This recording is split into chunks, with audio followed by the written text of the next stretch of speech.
Listo. Después de la disputa, quedamos en que vamos a hablar el día de hoy de dos conceptos bien definidos en el tema del derecho laboral, que son las clases de contratos laborales y las formas del contrato. Entonces habíamos quedado ayer que ustedes iban a traer cada estudiante un contrato y su explicación. Entonces yo le puedo preguntar a la señorita Lisette si trajo su trabajo, si trajo su investigación. Por favor, indíquemela.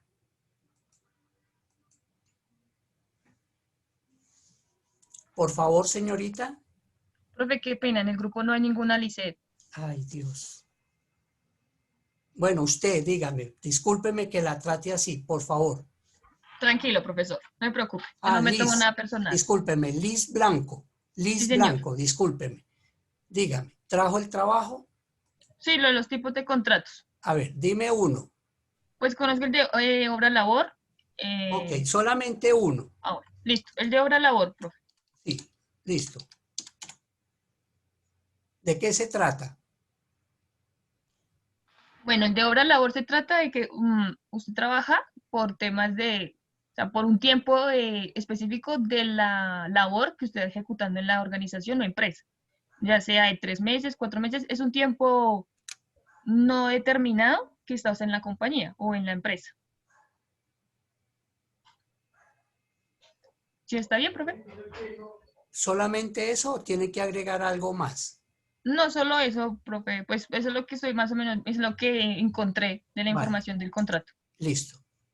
Otro voluntario que quiera ayudarnos. Profe, yo, Luisa Dígame. Fernanda. Es que mira, aquí Contrato de trabajo escrito. El contrato de trabajo no, escrito. nena, no, no, no, no, no, no, no, no, no, O contrato. Ok. no, no, no. Deje ese tema, déjalo para para la segunda sesión. No lo pierda, no lo pierda no lo pierda de vista. Déjalo Vale. y lo, y lo, Tengo y, otro, profe. y lo hacemos en la segunda sesión. A ver, Listo. qué otro estudiante quiere? Contrato a término fijo, profe. A término fijo. ¿Eso qué es? Este es un contrato laboral que tiene un límite de tiempo especificado de manera clara, dicha en el contrato. Este contrato puede ser prorrogado indefinidamente, salvo en los casos en los cuales el plazo sea pactado o el plazo sea pactado, perdón, el plazo pactado sea inferior a un año. Estos contratos se pueden clasificar en dos modalidades de contratación que pueden ser con un vencimiento o igual a un año y los contratos menor a un año. Eso fue lo que encontré de este Sí. contrato. Muy bien. Muy bien. Estos contratos a término fijo nunca se pueden convertir en contratos a término indefinidos. Esa es la característica de este contrato a término fijo. Entonces, tenemos un contrato a término fijo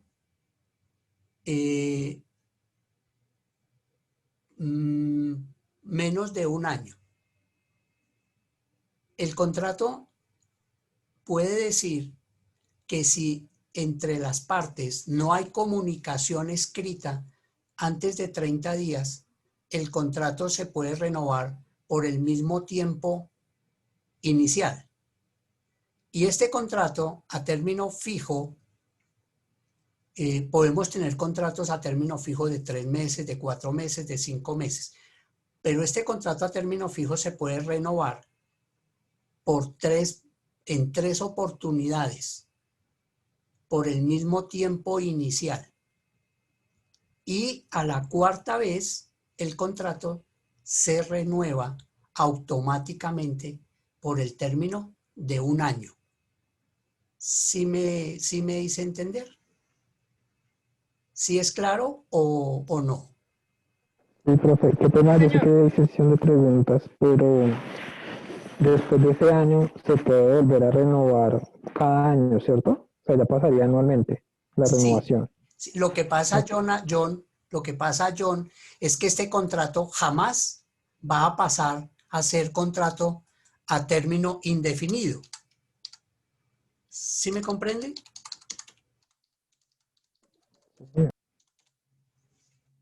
Es la característica de ese contrato a término fijo. Entonces, tenemos un contrato a término fijo de 6 meses. Cada 6 meses se va a renovar. Si dentro del contrato no existe una cláusula que diga este contrato se renueva, para que este contrato se renueve, debe una de las partes dar aviso a la otra. Si no existe esa cláusula compromisoria, el contrato automáticamente se renueva y se puede renovar por 3 periodos iguales y al cuarto periodo automáticamente el contrato queda renovado a 1 año. Sube el tiempo, queda renovado a 1 año. De modo pues que este contrato a término fijo nunca se puede convertir en un contrato a término indefinido. Entonces el contrato indefinido es aquel contrato que no tiene un límite de tiempo. No tiene un límite de tiempo. Eh, es, es permanente, no tiene límite de tiempo. ¿Qué Profe, qué otro? pena. Sí, dígame. Profe, qué pena. Una pregunta. O sea, solamente se debe o solamente se da prórroga de una manera inmediata si está esa cláusula de por medio. A ver, pero mejor dilo de esta manera. Se daría la prórroga de forma inmediata si la cláusula no existe. Si la cláusula existe, entonces la cláusula tendría que decir que este contrato se renueva siempre y cuando alguna de las partes lo manifieste por escrito antes de 30 días. Entonces ahí lo está limitando. Si la cláusula no existiere, automáticamente se renueva por sí solo. ¿Viste? Se renovaría sin ninguna limitación de tiempo. No la tiene porque no existe, porque no hay una cláusula compromisoria. Ok. Y como ese es un contrato que lo hemos definido, que es que es una voluntad para las partes. El contrato es un acuerdo de voluntades entre las partes y que es ley para ambos, para los intervinientes. Entonces, por eso el contrato se renueva automáticamente. Listo. ¿Tenemos Ok, otro muchas gracias. contrato? Señor, un contrato de aprendizaje, que es el que se usa para hacer las pasantías universitarias o temas de SENA, que puede ser de 6 meses o de 1 año, en el cual se establece pues la función que va a hacer, que en caso es una pasantía, dependiendo pues de lo que haya estudiado y el área que va a ser asignada. Y, y, y hablaste, mm, viste de pronto si esos contratos de aprendizaje se les tiene que pagar al aprendiz o al pasante. Depende, tengo entendido que para el SENA es el 80% del salario mínimo y para una práctica universitaria creo que está como en 1.200.000 porque no son similares. Y pues solamente va el pago, pero eso no es acumulable para la pensión en el caso de un tema laboral. Pero ya con la última ley sí se cuenta como experiencia laboral, Sí, que anteriormente no se contaba. sí, pero tenga bien en cuenta que aquí estamos hablando de varios conceptos, porque yo te pregunto a ti del tema si el contrato tiene una parte salarial, tú me dices que sí y me dice que no se contempla en la parte pensional. Entonces, hablamos de 2 o 3 cosas simultáneas, pero es bien importante que la dejemos definida para no haber un manto de duda en lo que estamos explicando. Entonces, si el contrato tiene una parte salarial, es el dinero que le pagan al trabajador. Y puede suceder que dentro de la parte de la seguridad social, y la seguridad social es la EPS, la ARL y las pensiones. Entonces, en la EPS, el 8.5% lo paga el empleador, a cargo del empleador. El 4% a cargo del trabajador. En la ARL, el 100% lo paga el empleador. Y en la pensión es el 16%, de los cuales el 12% lo paga el empleador y el 4% lo paga el trabajador. De esa manera es como nosotros tenemos definido los aportes a la seguridad social. Es la ARL. ARL.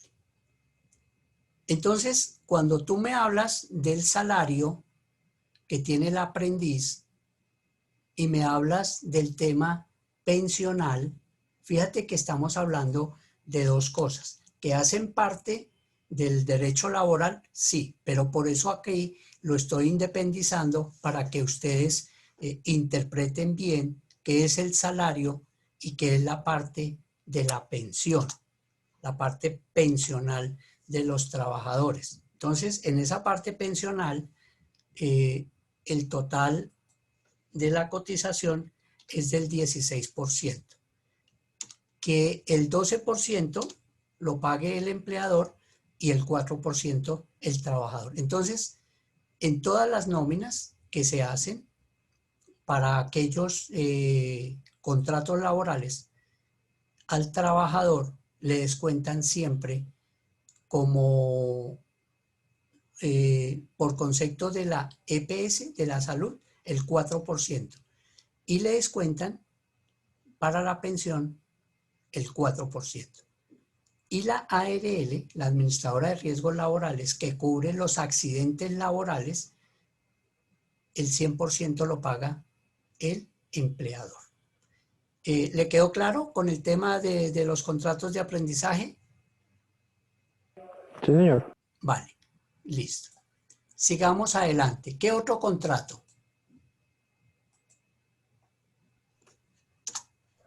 Profe, dentro de la modalidad de contrato a término fijo está como digamos otro subaparte que es el contrato entre 1 y 3 años, que él no se renueve, se renueva automáticamente al cumplimiento de la primera, digamos, de la primera vigencia, Sí, señora.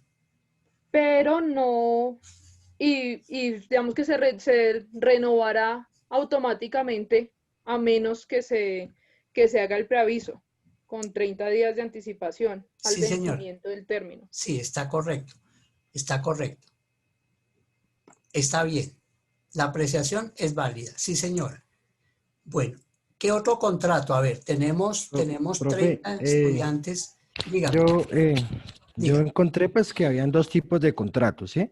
Pero lo que los clasificaba como tal era su duración del contrato, ¿sí? Ahí encontramos lo que era el término fijo, indefinido, obra labor, Sí. ocasional, Bueno, accidental. hablemos del ocasional. Hablemos del ocasional.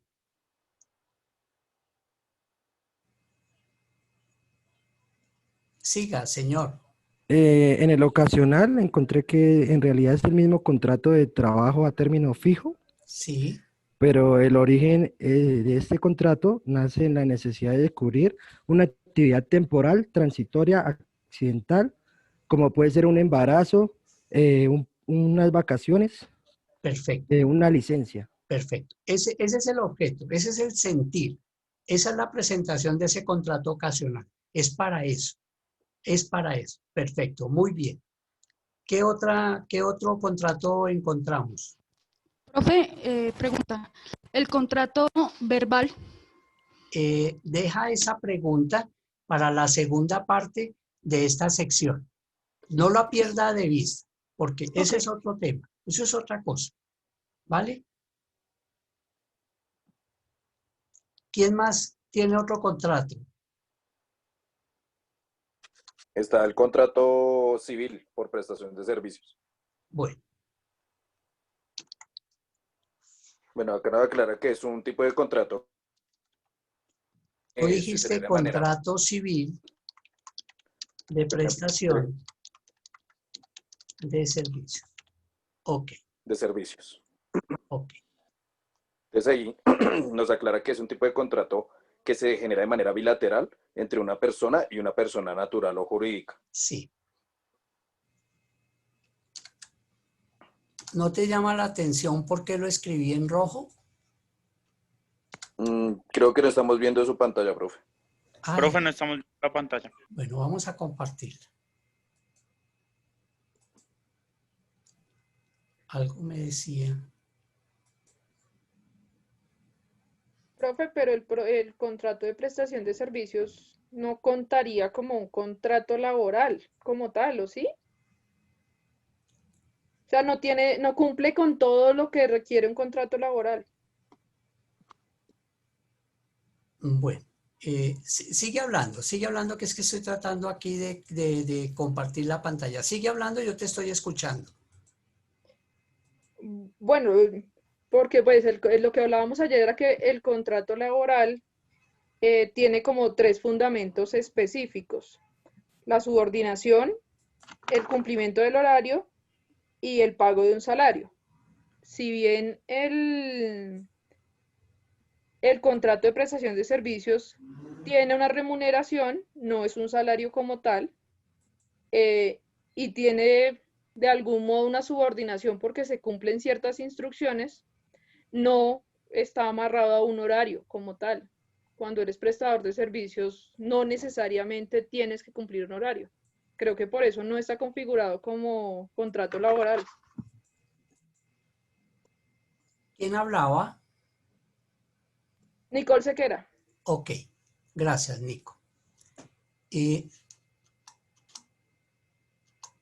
Aquí es bien interesante lo que vamos a explicar para que ustedes de una vez por todas ratifiquen lo que el docente les dijo en días pasados con respecto a que el contrato civil de prestación de servicios no es un contrato laboral. Esa es la respuesta del parcial si llega a salir esa pregunta. ¿El contrato civil de prestación de servicios es un contrato laboral? La respuesta es no. Y vamos a explicar por qué no.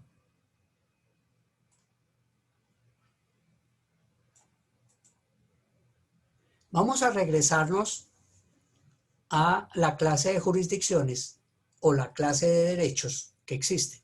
Tenemos aquí un derecho laboral. Aquí está, un derecho laboral.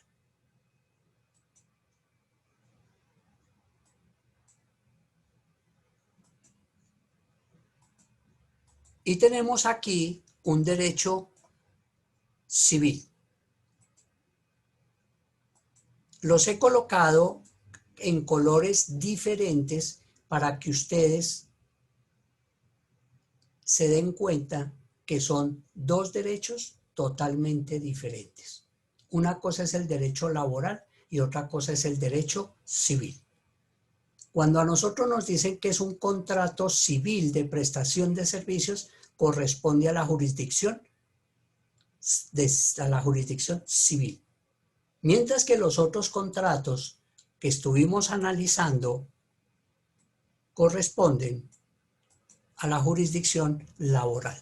Estos son los contratos. En términos generales hay muchos más, pero el ejercicio académico nos está mostrando obra o labor, término fijo, término indefinido, aprendizaje, ocasional. Esos son los más comunes. Esos son los que más se usan en el ámbito laboral. Entonces, cuando el estudiante manifiesta el contrato y lo dicen tajantemente y lo escriben así, contrato de prestación de servicios, le quitan la palabra civil. Eso es para distraer al que está firmando el contrato. Pero el contrato como tal se llama contrato civil de prestación de servicios. Entonces aquí vamos a mirar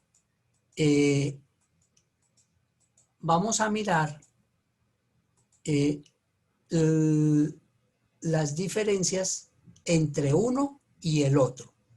Entonces vamos a escribir aquí el contrato laboral.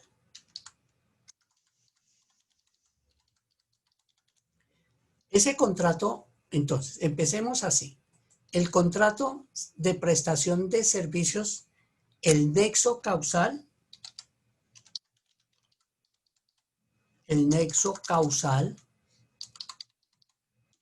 es entre contratante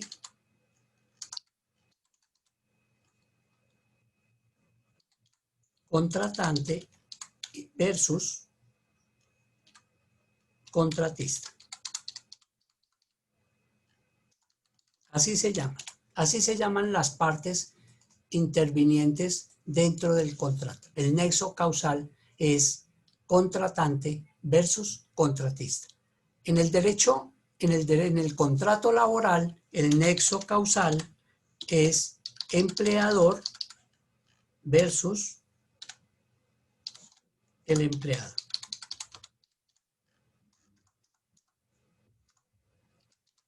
Ese es el nexo causal. Si van mirando cómo aparecen una cantidad, van apareciendo las diferencias. En materia de la seguridad social, es responsable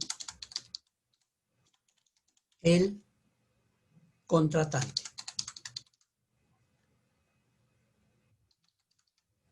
Mientras que en el laboral, el responsable de la seguridad social es el empleador.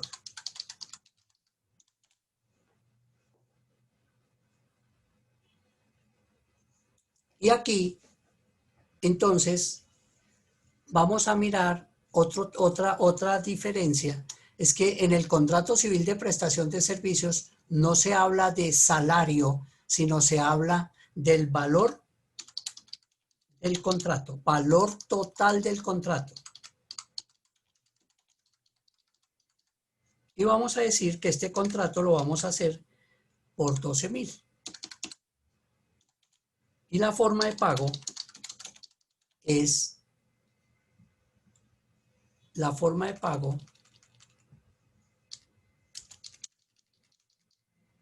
es 1.000.000 o 1.000 cada mes.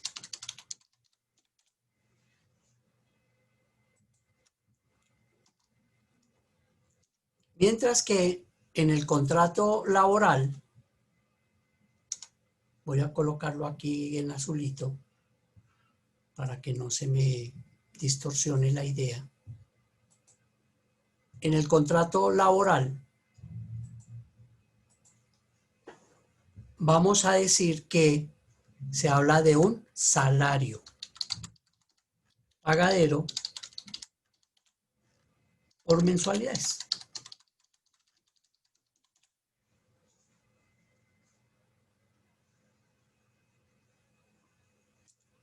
Noten, mis queridos estudiantes, que aquí tenemos una gran cantidad de diferencias entre un contrato civil de prestación de servicios y el contrato laboral. Y aquí hay una parte bien interesante para definir. Los elementos en el contrato laboral, los elementos fundamentales para que exista el contrato laboral. Y una compañera lo dijo sabiamente ahorita, que exista subordinación, que exista el horario, que exista el salario y que la prestación del servicio sea directa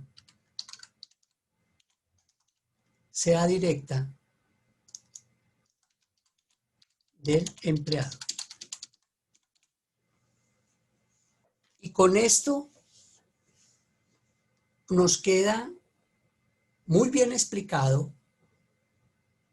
muy bien analizado la gran diferencia entre el contrato civil de prestación de servicios y el contrato laboral. Son dos contratos totalmente diferentes.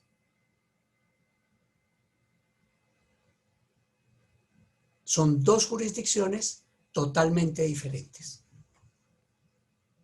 Profesor, una pregunta. ¿Qué pasa? ¿Qué pasa si en el contrato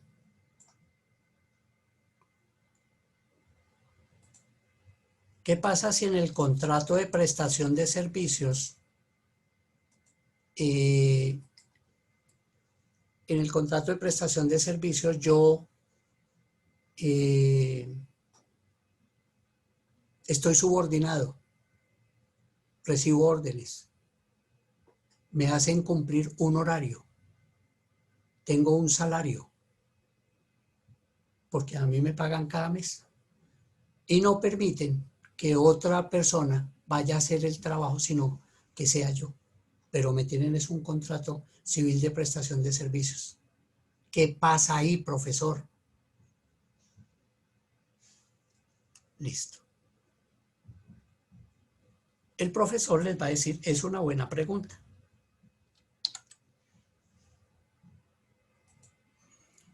Y vamos a empezar a decir lo siguiente.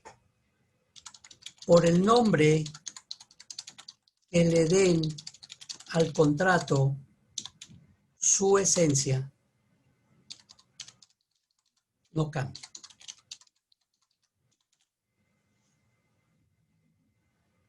Por el nombre que le den al contrato, su esencia no cambia. Siempre y cuando reúna los elementos fundamentales del contrato laboral.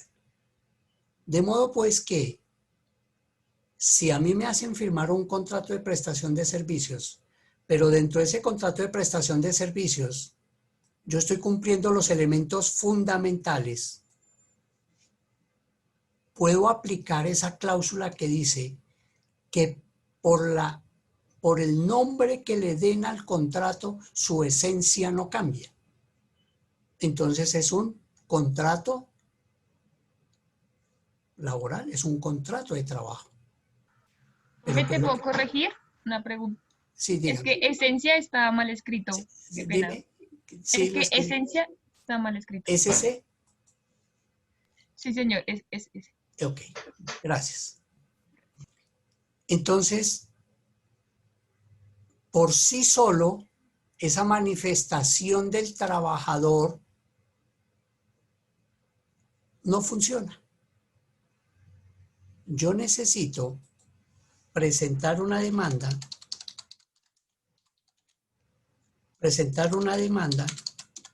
para que en juicio se le demuestre al juez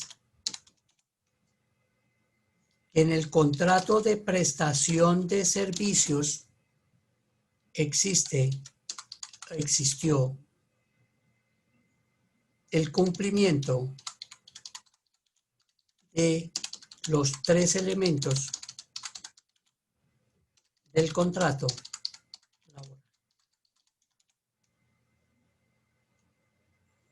Si yo le demuestro, le pruebo al juez que existieron los tres elementos, entonces yo le puedo, a manera de de solicitud o de pretensión, decirle al juez que me declare el contrato realidad.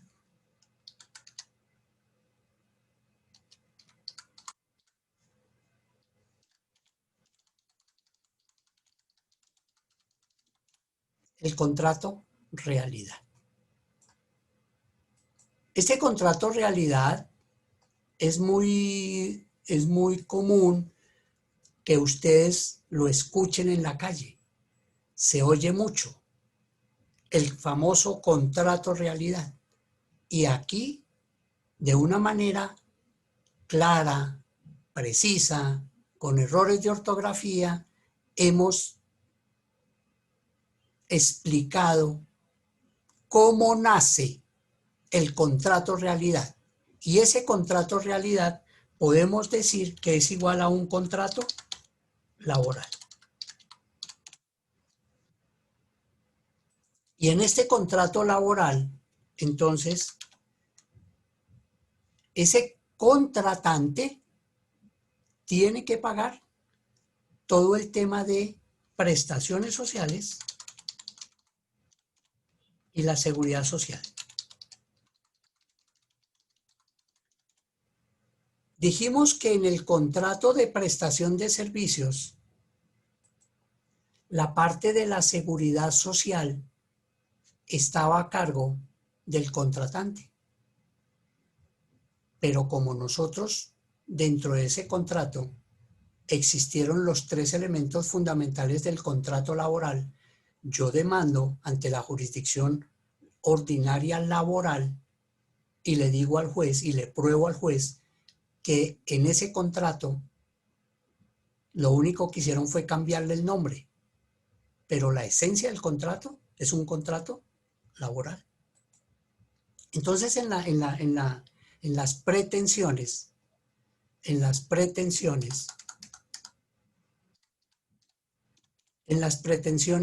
le pido al juez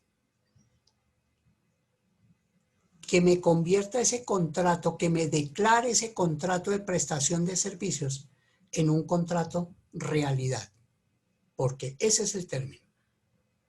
Y adiciona a eso que me paguen, me liquiden y me paguen las prestaciones sociales, las cesantías, los intereses a las cesantías, las primas de servicios y las vacaciones.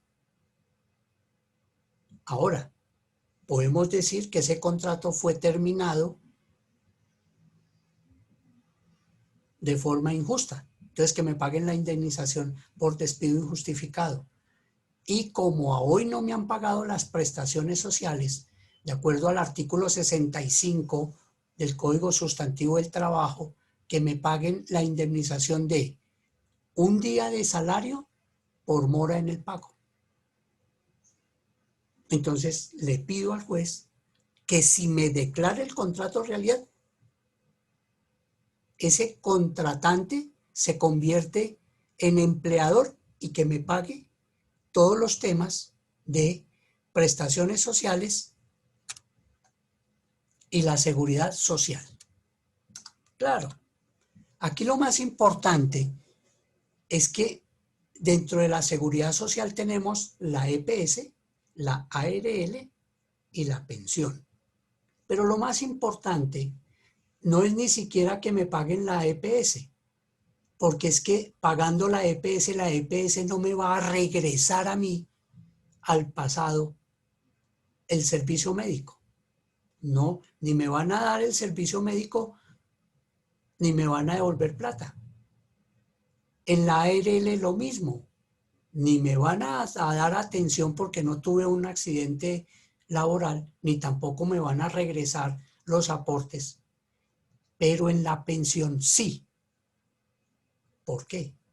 Porque el juez le obliga a ese nuevo empleador, a ese que nace como empleador por la declaración del contrato realidad, que liquide y cancele las cotizaciones de pensiones. Y ese valor sí me es para mí y para mi futuro beneficioso, para efectos de mi pensión. ¿Cómo la ven, mis queridos estudiantes? ¿Quién quiere participar?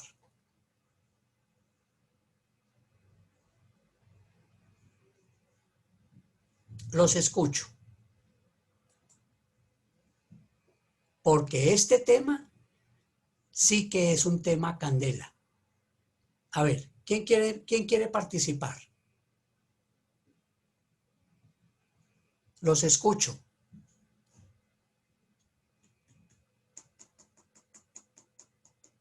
A ver, mis queridos estudiantes.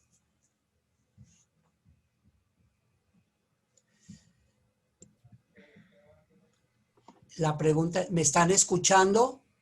Sí, señor. Ok. A ver, quiero que participemos todos en este tema. Profe, Dime. disculpe, en ese orden de ideas, las cuales usted estaba planteando, yo tengo una duda con respecto a los dos contratos que se están viendo en este momento. A ver, dime. Digamos, para uno que en este momento no se sabe si en un futuro se pueda pensionar o no se pueda pensionar, bueno, uno siempre mantiene la ilusión de que sí. ¿Qué contrato le caería bien a una persona, digamos, un ingeniero, que en el contrato de prestación de servicios se pueda ganar fácilmente 4 o 5, y en el otro contrato pues se pueda ganar un poco menos, pero sabe que tiene su,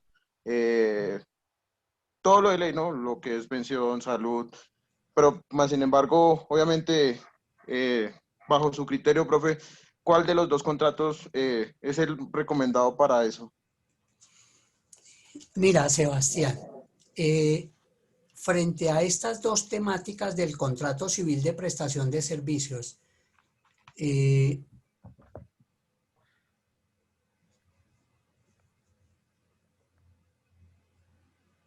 individuo, o la persona, hombre o mujer, debe analizar perfectamente qué es lo qué es lo más beneficioso. Si para ti lo más beneficioso es hoy día recibir 5 millones de pesos por un contrato civil de prestación de servicios, donde tú tienes que pagar de los 5 millones, tienes que sacarle el 40%, serían 2 millones. Y sobre 2 millones de pesos, pagar la seguridad social.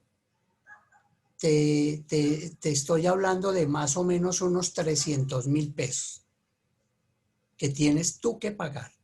Entonces, te ganas 5, tienes que pagar 300.000, te quedan 4.700.000. Aparte de eso, pues te van a hacer un descuento de retención en la fuente, que eso es obligatorio. Entonces te van a quedar, di tú, 4.500.000. Y tú sabes que con esos 4.500.000 puedes sufragar tus gastos y te queda algo para diversión. Ok. Son las 7:08 y están todavía llegando compañeros a pedir que los admita, y los admití. Ok. Pero también puede existir la posibilidad que a ti te ofrezcan un contrato laboral donde te van a pagar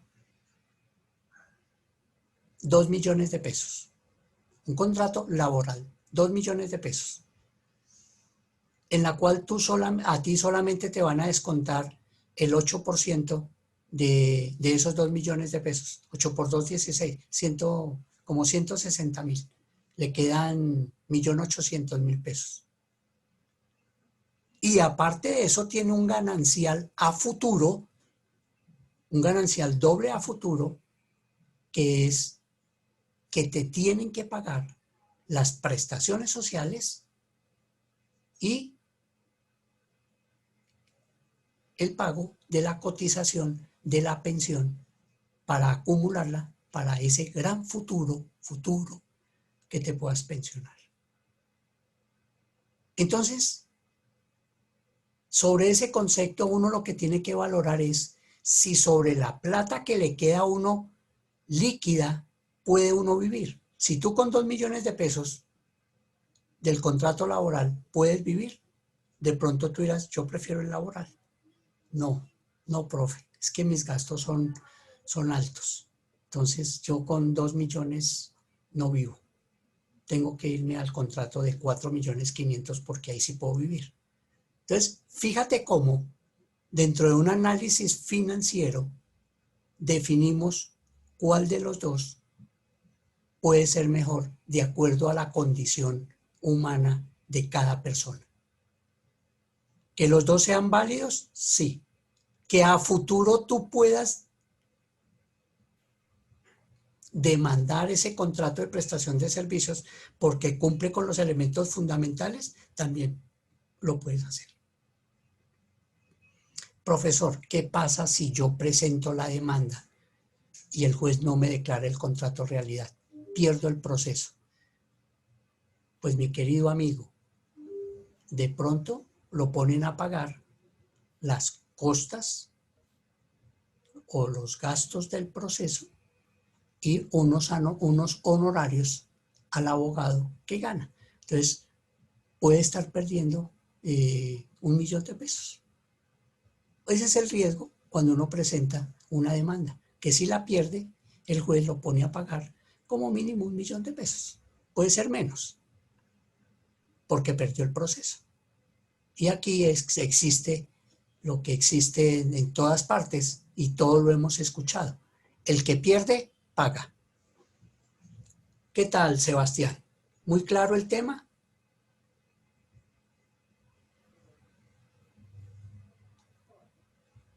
Sebastián. Bueno, se fue. Sí, señor. ¿Te quedó claro? No, profe, ¿qué soy? ¿Te quedó claro? ¿O sigue enredado? Claro, sí, señor. Sí, me quedó más claro. Y pues, no, señor. Pues ya, como su merced está diciendo, eso ya va en el criterio de cada persona y de su proyección a futuro. Es decir, debe pensar no solamente en el hoy, sino también en el mañana, porque pues, obviamente, no se sabe cuánto tiempo estemos acá y por ganar más, de pronto hace menos de lo que puede hacer ganando menos y a futuro haciendo más. Sí, señor. Sí, señor. Esa parte. Ahora, también tienes que tener en cuenta las ofertas laborales, porque si yo llevo 3 meses, 5 meses sin devengar y se me aparece un contratico de prestación de servicios, yo le echo mano. Yo le echo mano.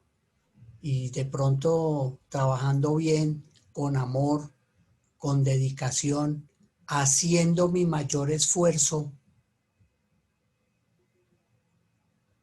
el dueño de la empresa dice, este muchacho vale la pena que lo contratemos por nómina. Ha hecho méritos, ha hecho puntos, es un buen ingeniero, está comprometido, no es una persona que porque uno le dice algo, de una vez entra a hacerle alegatos y a hacerle polémicas, sino es una persona que cumple, lo hace bien, es comprometido, vale la pena. Llega temprano a su trabajo, uno ve que él llega, si tiene que marcar reloj y entra a las 8 de la mañana, uno ve que él llega casi siempre 7:45. Y si sale, y si tiene que salir a las 5 de la tarde, él sale por ahí a las 5:15, 5:30. Todo eso lo valora el empleador para futuros contrataciones. Y aquí, mientras uno sea subordinado, tiene que buscar la manera, en el mejor sentido de la palabra, que el trabajo de uno le guste a su empleador. A ver, Nicole, ¿querías hablar? Sí, señor. Dime. Tengo, pues no sé, lo que pasa es que el tema sé que está muy reciente, pero me gustaría que de pronto nos diera unas luces sobre el cambio que va a haber en los contratos de trabajo con el decreto que se firmó la semana pasada de cambio de contrato de trabajo por horas. digamos que cómo va a funcionar más o menos ese contrato y qué es lo que se puede decir a grandes rasgos. Yo sé que es un poco pronto porque apenas se está caminando sobre ese tema. Sí, déjame decirte, Nicole, que me sorprende saber que ya lo firmaron, porque yo pertenezco a varias instituciones, incluso estoy inscrito en el Consejo Superior de la Judicatura, donde salen casi que a primera vista todos los cambios que se están haciendo. Yo realmente no conozco de fondo el documento, no conozco, y estoy justamente esperando qué va a pasar, porque no tenía conocimiento que ya el Congreso de la República lo haya aprobado, no tenía conocimiento y pues Pues, profe, es el decreto 1174 de la presidencia con el que ha habido tanta polémica esta semana. Yo realmente no he tenido la oportunidad de leerlo completo y no sé exactamente, digamos, de qué va. Pero Ajá. pues lo que he podido, Bueno. escuchar es que Bueno. habla sobre el tema de la posibilidad de contrato por horas y no sé bien cómo va ese tema. No. El 1174 sí lo leí, he tenido oportunidad de leerlo esta semana, pero eso hace referencia a esa otra cosa. Es para aquellas personas, por ejemplo, el servicio doméstico, que ganan en el mes menos de un salario mínimo para que puedan tener la oportunidad de hacer sus aportes a la pensión. Aquí hay un tema que se llama los BEPS. Los BEPS es un producto que tiene Colpensiones con el fin de que las personas que no se puedan pensionar, porque si bien es cierto, la pensión para los hombres, a ver, existen dos fondos pensionales, un fondo público que es Colpensiones, y la característica de Colpensiones es que los hombres se pensionen a los 62 años y 1.300 semanas. Las mujeres se pensionen a los 57 años y 1.300 semanas. Estoy hablando del fondo público que es Colpensiones. Entonces, hay muchas personas que ya cumplieron la edad, pero no tienen el número de semanas. Hay hombres que tienen 62 años o un poquito más, o mujeres que tienen 57 años o un poquito más, pero apenas tienen 500 semanas, tienen 800 semanas. Y para esperarse a 800 semanas, les faltarían 500 semanas para completar las 1.300 semanas. Y vamos a decir que el año trae 52 semanas. Entonces, a esas personas les faltaría 10 años cotizando juiciosos para que en 10 años les entreguen su pensión. Hombres de 62 años más 10 o 12 años de pensión estarían hablando de 74 años para empezar a gozar de una pensión de un salario mínimo. Mujeres de 52 años más 12 años estaríamos hablando de 62 o 64 años. Ya son muy señoras para estar disfrutando de una pensión. Entonces la gente le pide al fondo que le devuelva sus ahorros, porque todo lo que el empleador cotiza, que está obligado a pagar ese 12% más el 4% que yo aporto, ese 16% es un ahorro que yo tengo. Ese es el bono pensional. Entonces, el Estado creó un producto que se llama los BEPS para que las personas que no se alcanzan a pensionar sigan haciendo sus aportes al valor que ellos quieran y el gobierno los compensa con un 20% para evitar que se descapitalice Colpensiones. Entonces, ese decreto nuevo, ese piso que hablan de ese piso, es para aquellas hombres y mujeres que, el ejemplo que puse del servicio doméstico, que es el más común, señoras que trabajan en 3 casas diferentes en la semana y no alcanzan a pensión, no alcanzan a ganar el salario mínimo, tienen la oportunidad de hacer unos aportes a pensión. Pero, Nicole, Sí, señor. eso son sofismas de distracción.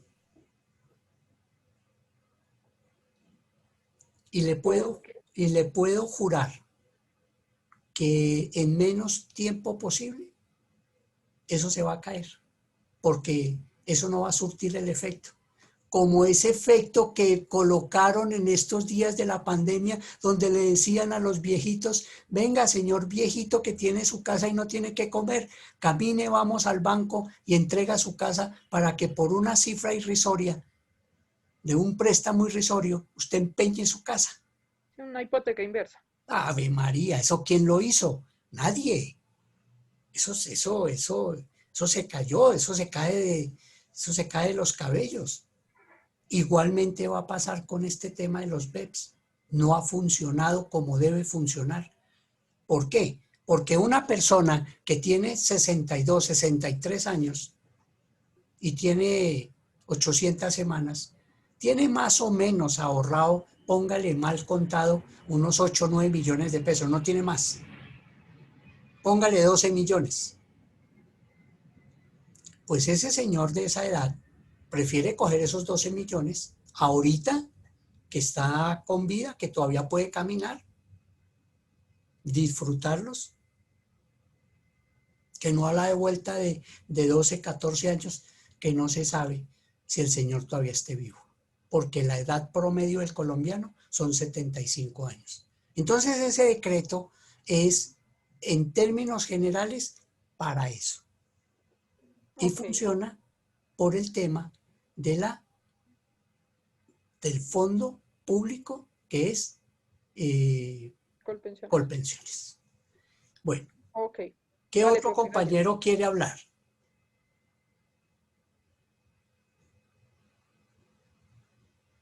¿Ninguno? ¿Ningún otro? Ronald Cienfuegos se encuentra. Sí, señor profe. Cordial saludo. ¿Cómo está, profe? Bien, bien y mejorando, dicen los muchachos. Bueno. Cuénteme, ¿cómo se ha sentido en la clase después de la disputa? No, bien, profe, igual esto, pues trato de no meterme en ese tipo de rifirrafes ahí porque pues primero estoy en este momento trabajando y segundo pues hay que también entender Vale, pero a los dos puntos de vista. Cuéntame el tema que estamos tratando. Pues en este momento, profe, a mí se me viene a la cabeza una pregunta. Dime. Con respecto a cuando usted decía de que cuando uno lo liquidaban, esa liquidación o bueno, esos pagos, tenía que ser como entre comillas de inmediato.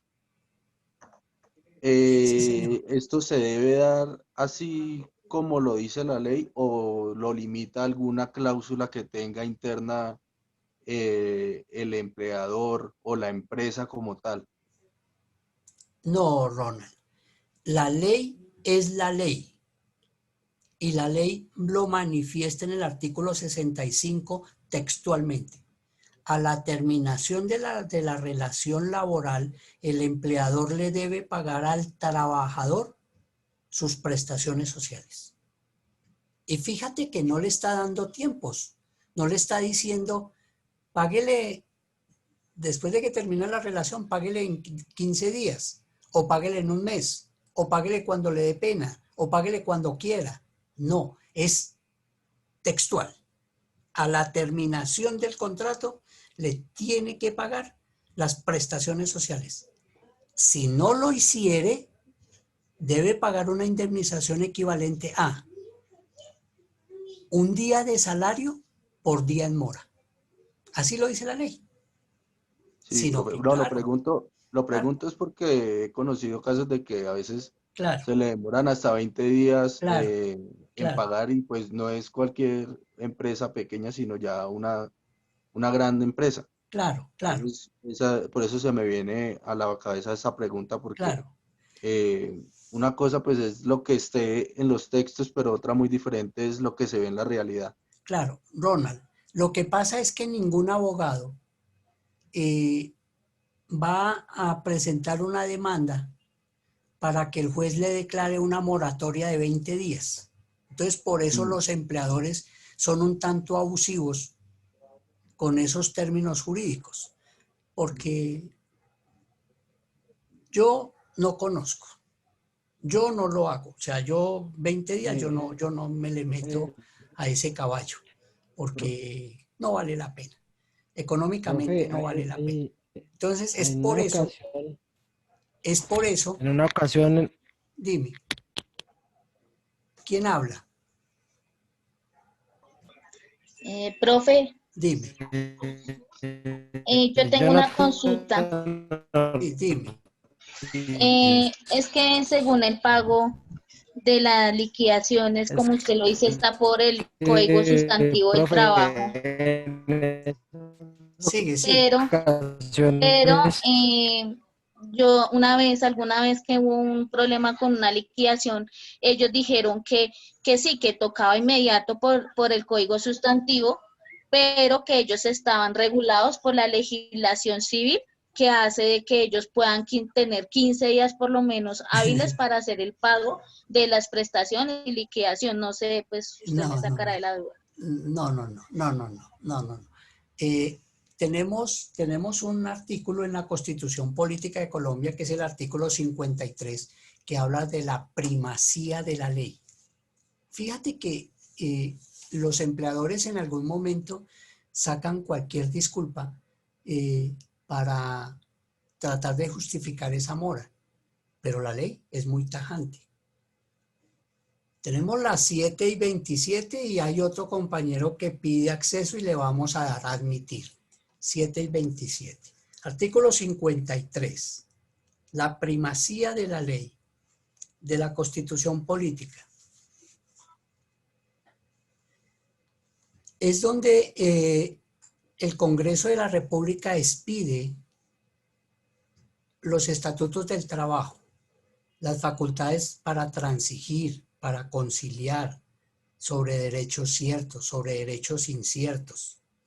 La primacía de la realidad sobre las formalidades establecidas por los sujetos de la relación laboral. Y ahorita, si no hay más preguntas, nos vamos a dirigir, aprovechando este artículo 53, a la segunda parte de la clase, que son las formas del contrato. Entonces, Cristina, creo que era la que me hablaba, esas disculpas en juicio, el juez no las tiene en cuenta, no las acepta. El juez, bajo el imperio de la ley, él lo que hace es hacer cumplir lo que está en los códigos.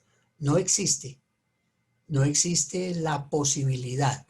Me van a perdonar este ejemplo. Las damas me van a perdonar este ejemplo. O están embarazadas o no están embarazadas. No existen mujeres medio embarazadas. Aquí la ley es la ley. Aquí no hay oportunidad de que las personas interpreten la ley de otra manera.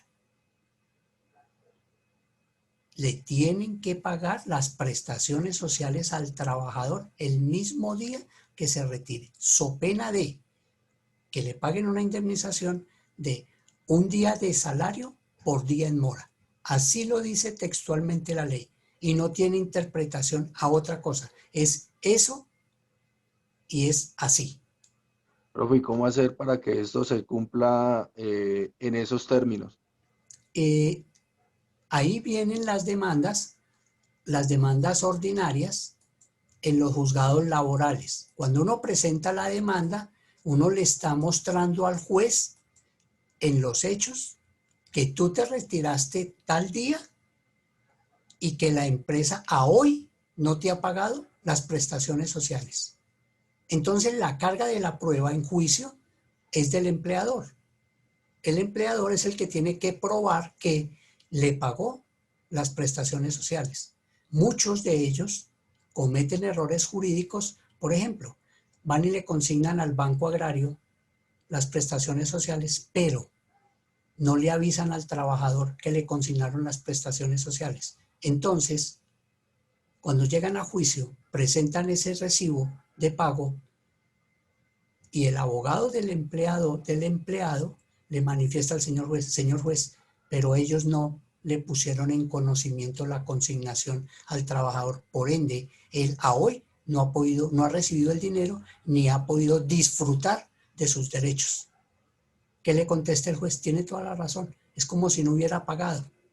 Y de una le cobran la indemnización. Entonces, Ronald, ¿cómo se logra todo esto frente a una demanda de un juzgado ordinario laboral? ¿Listo? Profe, Dime.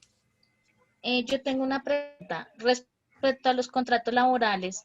Cuando una persona solamente durante 3 años y medio firma un contrato por hora labor y le hicieron, bueno, digamos que ese tiempo de trabajo se cumplió en el lugar donde la tenían asignada, pero no le generaron más contratos y aún así pues le han puesto ella contratos, pero ella no los han firmado, pero la empresa la sigue manteniendo ahí.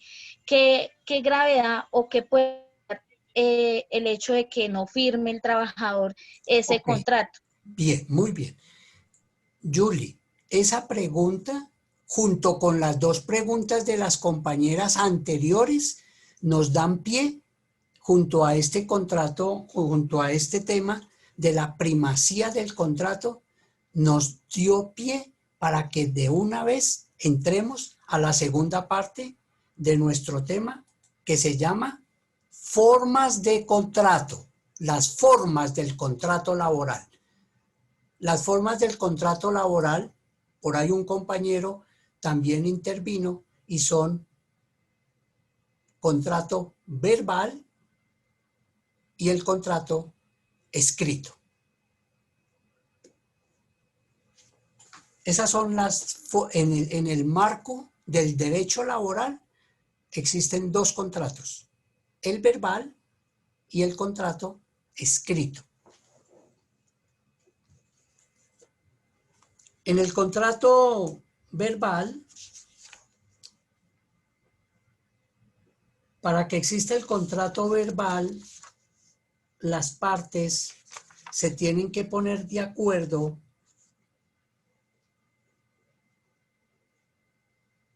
en la índole del trabajo, o sea, ¿qué trabajo va a realizar?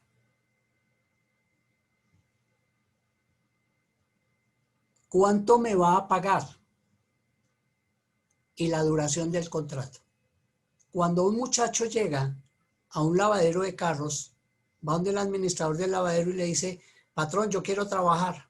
Ah, bueno, sí, el trabajo va a ser aquí. Se va a ganar el 30% del valor del lavado de cada carro. Y usted puede durar aquí el tiempo que quiera, desde que se porte juicioso. En ese momento se está constituyendo un contrato verbal, porque las partes se pusieron de acuerdo. Igual pasa, por ejemplo, cuando en una papelería o en un café internet, el dueño del café internet llama a una señorita y le dice, venga, China, usted que no está haciendo nada, ¿por qué no me colabora aquí? Y la señorita le pregunta, ¿cuánto me va a pagar? No, yo le voy a pagar, le pago ahí 15,000 y le doy para el almuerzo. Y de pronto le doy para el bus. Se están poniendo de acuerdo en una parte salarial. ¿Qué tengo que hacer? No, pues estar atenta aquí en esta computadora, revisar el tiempo, darle tiempo a los otros computadores y estar pendiente y recoger la plata. Y aparte de eso, pues aquí hay un tema de papelería, pues despachar la papelería y evitar que no la vayan a tumbar y por la noche usted entrega cuentas. Entonces le están fijando como un horario de trabajo. Entonces, como se están poniendo de acuerdo, existe ese contrato verbal. Para el tema de la compañera última que intervino con respecto al contrato de obra o labor, que no le siguieron firmando el contrato, ¿qué pasa?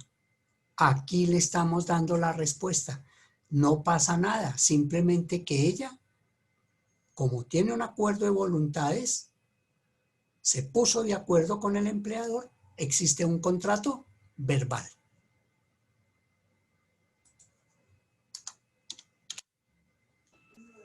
¿Puedo preguntar algo, profe? Sí, claro. Dígame. Profe, en caso en el contrato verbal, por ejemplo, si el trabajador quisiera intervenir con una demanda porque no se cumplió, por ejemplo, no hubo nada escrito o no se pagó, más bien, no se pagó ARL, pensión, cesantías, pues, ¿qué pasaría en esa? Imagínese, Angélica, que este contrato verbal es quizás el más peligroso, el más riesgoso para el empleador. Porque es un contrato donde solamente con la manifestación del trabajador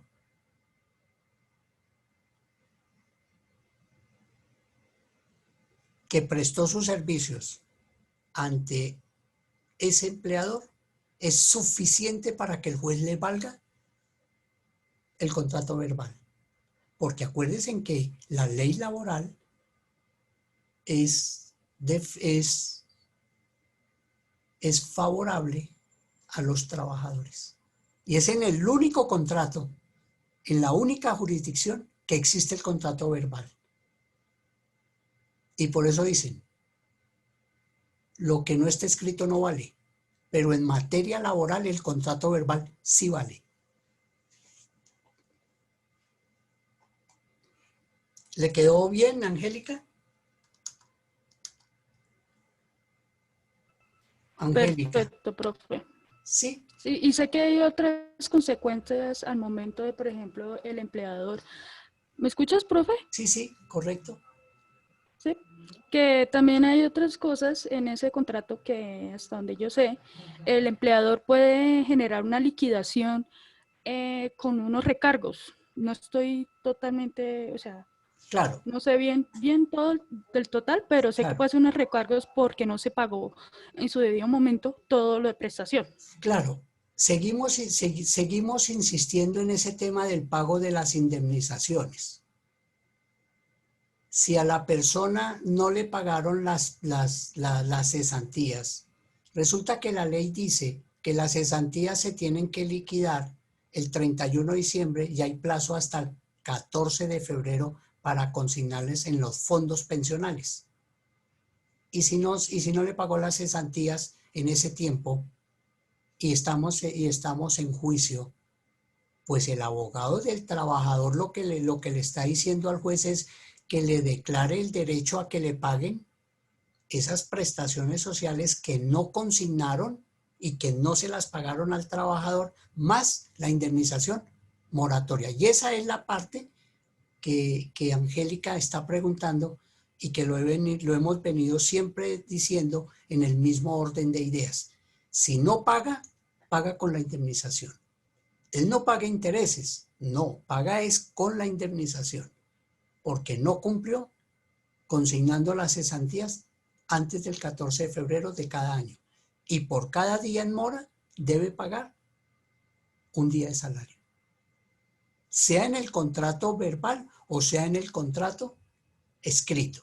Pero las condiciones del contrato verbal es que las partes se ponen de acuerdo. Le deben pagar todas las prestaciones sociales y la seguridad social. Aparte de eso, este contrato verbal no tiene periodo de prueba, que es de 2 meses.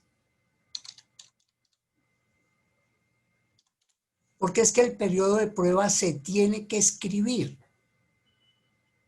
Y como no hay contrato escrito, sino es un contrato verbal, desaparece el contrato, desaparece el periodo de prueba.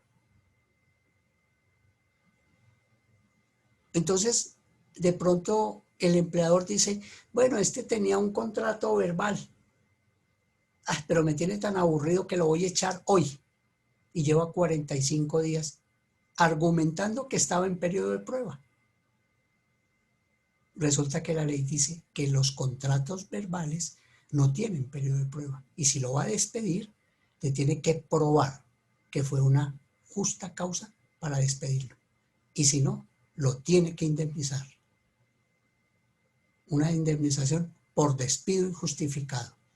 Y esa indemnización por despido injustificado tiene una calificación que dice 30 días por el primer año, 20 días por año subsiguiente.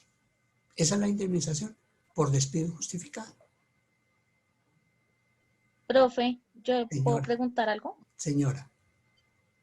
Cuando hay una sanción por parte del empleador por una sin justa causa, ¿eso tiene alguna relevancia o alguna afectación en el contrato? ¿Cómo qué hablas? ¿De un llamado de atención a la hoja de vida? Sí, como un llamado de atención, es decir, una sanción de 15 días por una justa causa tiene un llamado, o sea, como que eso lo anexan a la hoja de vida o al contrato para en caso de un justo despido, digámoslo así. Sí, esos son pisos jurídicos, así se llaman, son pisos jurídicos que empieza a hacer el empleador por el incumplimiento de la labor del trabajador. Entonces, primero le hacen una sanción, primero le hacen un llamado de atención, después le hacen un llamado, le hacen una sanción por unos días, después por otros días, y ya como tiene el piso jurídico suficiente, le pueden dar por terminado el contrato por justa causa. Eso se llama el debido proceso. Profe, ¿y cómo uno podría pelear una sanción sin justa causa? Y no está firmado, y sin estar firmado tampoco la sanción por las dos partes.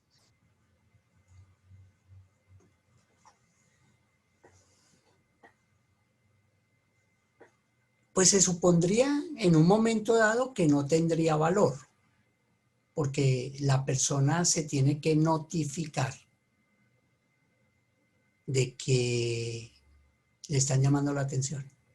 Si no hay firmas de ninguna de las partes, se podría tomar como que no tiene valor.